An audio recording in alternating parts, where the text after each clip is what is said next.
Hi, everybody. I'd like to welcome you to this World Religions online summer school class at Mount San Antonio College.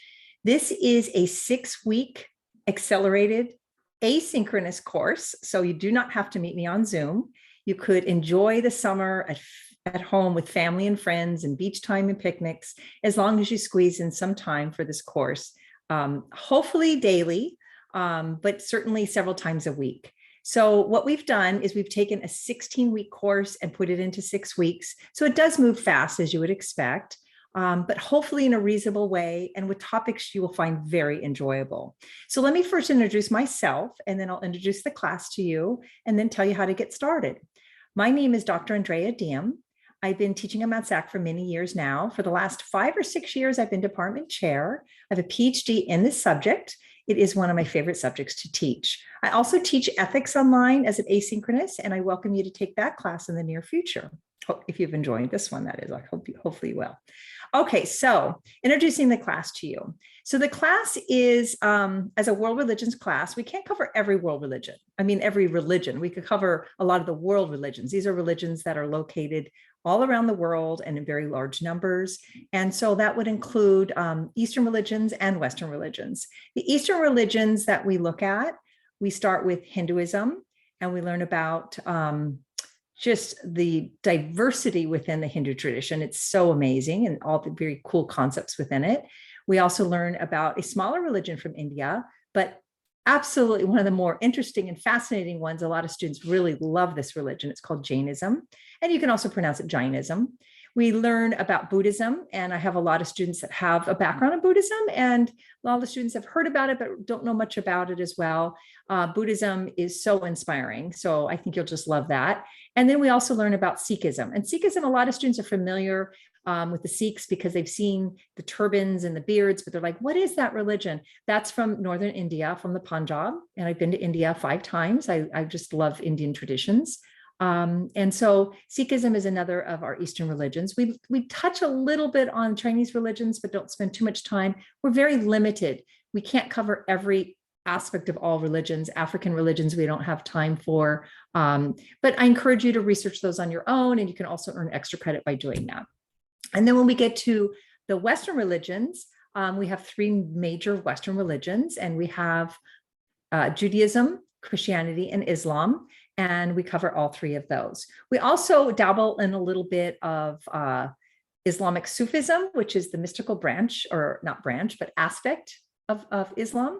And we also look at what's called biblical scholarship, which is a very interesting field within religious studies, the field of religious studies.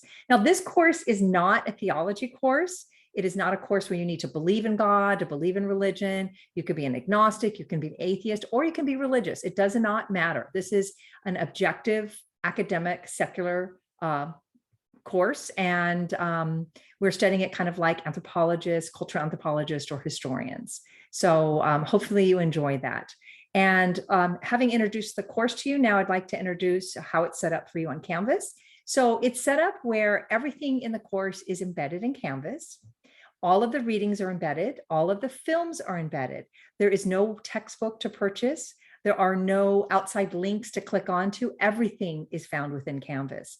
I recently, in spring 22, I've been teaching online since the year 2000 at Mount SAC, but since spring 22, I earned what's called the CVC badge for online teaching, and it's the California Virtual College. It means I met the state standards of California to teach online, and they opened up my class to even non-Mount SAC students because of that. So that was a really hard thing to do because I had to revamp my entire course. But what the number one thing I had to do is make sure students don't click out. Make sure students, when they go into my Canvas class, everything flows in a natural, smooth way. It's navigatable. It's very easy to navigate, and everything is found within the Canvas pages themselves. So what's neat about that is you can actually be sitting on your phone somewhere. You could be, in the car waiting for a friend to come out of a store. You could be at Starbucks. You could be hanging on your couch or your bed.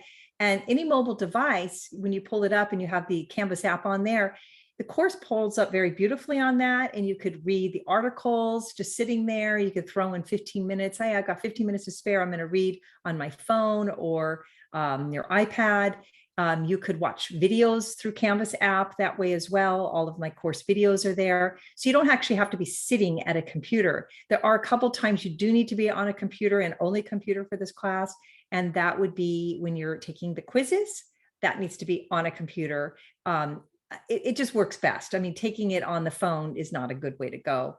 Also, I mean, some people have though, but the one thing for sure is writing your post-work, your quality post-work. You're not going to be picking away there or doing this. You actually need to be on a keyboard and doing it in a proper setting. So your post-work, writing up you have one project to do, and your quizzes, that would be all done on a computer. But the course really navigates beautifully as well. Just, opening up a mobile device, because at the bottom of the page, after you've read the article, it says next, and you just kind of click it and go to the next and click it and go to the next, and it flows very nicely that way. What else did I want to say about this class as an online class? So I think that you'll be putting in the course. Let me rephrase that. The course requires 54 hours of campus time if you're taking it on campus, and I need to match that as an online class. And in 6 weeks, that's 9 hours a week. If you were taking it on campus, it would be 3 hours a day, 3 days a week, or 9 hours. Plan on putting in close to that, maybe a little less, because you're not having to drive to campus, walk on campus, suffer the heat, go into the classroom. All of that is saved time for you. I would say if you put in an hour a day, every day of the week for the 7 days of the week, I think that would probably be enough to earn you a very strong score. I would say about 8 hours a week. No, probably not up to 9, but close to that. So it's comparable to that 54 hours, but in a nicer environment than having to drive in on the summertime to campus. Let me see. I think that's the main thing I wanted to explain to you, is how the course is designed, what subjects we cover. The last thing I want to talk to you guys about is what to do, how to get started in the class. So thank you for watching this orientation. First thing you needed to do. Second thing you need to do is read through the syllabus, understand how the class is designed, what constitutes the course grades, what are our student learning outcomes, all of that fun stuff. And the next thing you need to do is go through the orientation module. The orientation module, right after you read the syllabus, it's right there. And it is I think there's 10 or 12 pages of, each one very short, explaining you, what the class is about. It's kind of it's kind of like the syllabus, but it's a little different because it kind of walks you through very clear sections of, these are your course grades, and this is the technology you can use, and this is, how to contact the professor and all that kind of stuff. And at the end of which is an orientation module quiz. And that quiz should just take you a few minutes. It will give you 5 points if you answer it correctly. And it's very easy to answer those questions. Very, very simple. And then after that, you introduce yourself to your classmates and respond to a few classmates. And that also gives you another 5 points. So you start the class off with 10 points right away, which is a good thing to have. It's like 10 points in the bank.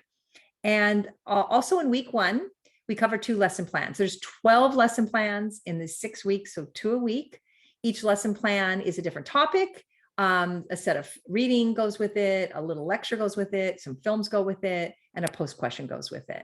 And each lesson plan takes about 3 hours to complete, and you have 2 a week. But I don't require you to answer both lesson plan posts. You answer just one of those. Yes, you can do more for extra credit. That's certainly available to you, but one is required. And then respond to 2 classmates. And that lesson plan is like a little mini essay. It's like 300 plus words. Some people write a lot longer. That's fine. There's no limitation. There's just a minimum. And answer your post, respond to a couple classmates, take your quiz on those 2 lesson plans, and then move to the next week. So that's the structure of the course. I think that covers my main orientation for you guys: introduction to me, introduction to the class and how it's set up on Canvas, and then how to get started. So if you have any other questions, please feel free to reach out to me. I'm available through 2 ways. Canvas, there's a help forum. I check it regularly. I check it daily, and encourage students to also jump in and help answer questions. But also I invite you to email me anytime. I'm available 24/7, not at 3 a.m. or 4 a.m., but right when I wake up, I usually check my phone, and I check it throughout the day. So I try to respond fairly quickly. Anyway, thank you everybody for listening, and I welcome you to World Religions this summer, and I am here to help and facilitate and guide you along this course. I will close with my namaste, which means I bow to the divine in you. It's a Hindu greeting, and I welcome everybody to Philosophy 15. Thank you, everyone. Bye-bye.